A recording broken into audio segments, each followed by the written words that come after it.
3 दिन पहले अरब सी के अंदर एक तूफान क्रिएट हुआ है, समुद्री तूफान, जिसका नाम बिपरजॉय रखा गया है। पाकिस्तान के अंदर बिपरजॉय कहा जाता है और इंडिया के अंदर बाइपरजॉय कहा जाता है। खैर, जिस नाम से भी आप प्रोनाउंस करें, लेकिन ये तूफान क्रिएट हुआ, इसका सबसे पहले इसका रुख था साउथ अफ्रीका की तरफ, लेकिन ठीक 24 घंटे के बाद इसका रुख हो गया जापान और सिंगापुर की तरफ। ठीक 12 घंटे के बाद दोबारा इसका रुख चेंज हुआ और सऊदी अरब और ओमान की तरफ हो गया, जो मुसलसल 48 घंटे तक आगे की तरफ बढ़ता रहा। लेकिन सऊदी अरब और ओमान से तकरीबन 2300 किलोमीटर दूरी पर आकर इसका रुख हो गया है इंडिया और पाकिस्तान की तरफ, और ये मुसलसल 2 दिन से इंडिया और पाकिस्तान की तरफ चलता आ रहा है। कल तक की रिपोर्ट्स के मुताबिक 1428 किलोमीटर दूर था कराची के साहिल से। आज सुबह 9 बजे की रिपोर्ट्स के मुताबिक ये फासला कम होकर 1120 किलोमीटर रह गया है, सिर्फ 1120 किलोमीटर, और ये अगले 24 घंटों के अंदर अंदर फासला ये ख़त्म हो जाएगा। और ये तूफान अगर किसी तरफ नहीं गया तो ये सीधा कराची की तरफ ही आएगा। मुख्तलिफ इदारे हैं और मुख्तलिफ उनकी रिपोर्ट्स हैं। कुछ बोल रहे हैं कि ये तूफान इंडिया की रियासत गुजरात और पाकिस्तान के सूबा सिंध से टकराएगा, और कुछ बोल रहे हैं कि ये तूफान जो है ये ग्वादर और ईरान से टकराएगा। खैर, ये चाहे इंडिया के रियासत गुजरात और पाकिस्तान के सूबा सिंध से टकराए या ग्वादर और ईरान से टकराए, दोनों सूरतों में इसकी लपेट में कराची हर सूरत में आएगा, क्योंकि कराची सेंटर में आता है। और आपको याद होगा पिछले साल जो बारिशें हुई थी वो सिर्फ एक सादा मानसून की बारिशें थी, जो थोड़ी अपनी हद से ज्यादा हो गई थी और आधा कराची डूब गया था। कदर हालत खतरनाक हो गई थी कि जो अंडरपास बने हुए कराची के अंदर वो स्विमिंग पूल में बदल गए थे, लोग वहां पे नहा रहे थे, इतना पानी जमा हो गया था। आपने सोशल मीडिया के ऊपर वीडियोस भी देखी होंगी, लोग 3 मंजिला इमारत से जंप कर रहे हैं पानी के अंदर, इतना पानी जमा हो गया था। और फिर आर्मी और रेंजर मैदान में आई, इन्होंने पानी निकालने में काफी सपोर्ट की, अवाम अपनी मदद आपके तहत भी निकलते रहे, लोग कश्तियां चलाते रहे पानी के अंदर।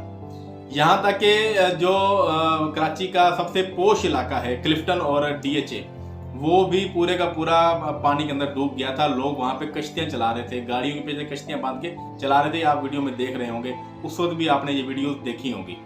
लेकिन इस बार जो तूफान आ रहा है कराची की तरफ, ये बहुत खतरनाक है। इस तरफ जो हवा चल रही है, इस तूफान के आसपास जो हवा जनरेट हो रही है, उसका जो प्रेशर है, उसकी जो स्पीड है उन हवाओं की, वो 130 किलोमीटर से लेकर 150 किलोमीटर फी घंटे की रफ्तार से आ रही हैं, वो सीधी कराची की तरफ आ रही हैं।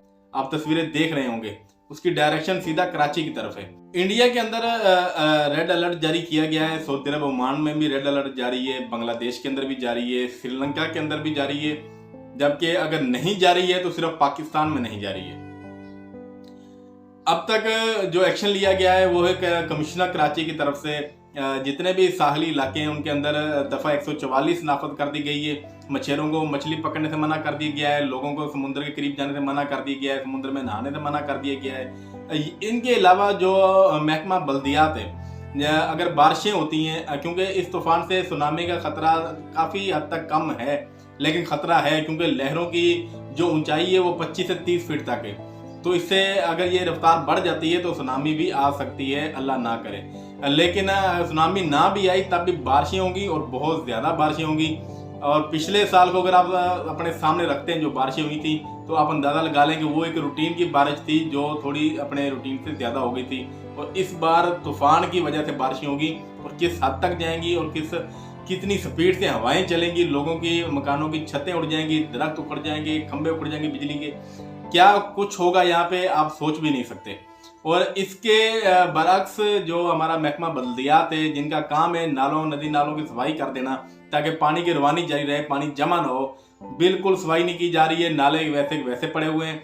हाँ, अलबत्ता उन्होंने एक दरख्वास्त भेजी थी वफाक को, वजारत खजाना के पास, कि हमें 100 करोड़ रुपए जारी किए जाए ताकि हम कराची के नदी नालों की सफाई कर सकें, जो कि वजारत खजाना ने ये कहकर रद्द कर दिए कि ऑलरेडी हम सिर्फ कराची की सफाई के लिए 65 करोड़ रुपए दे चुके हैं कराची के महकमा बल्दियात को।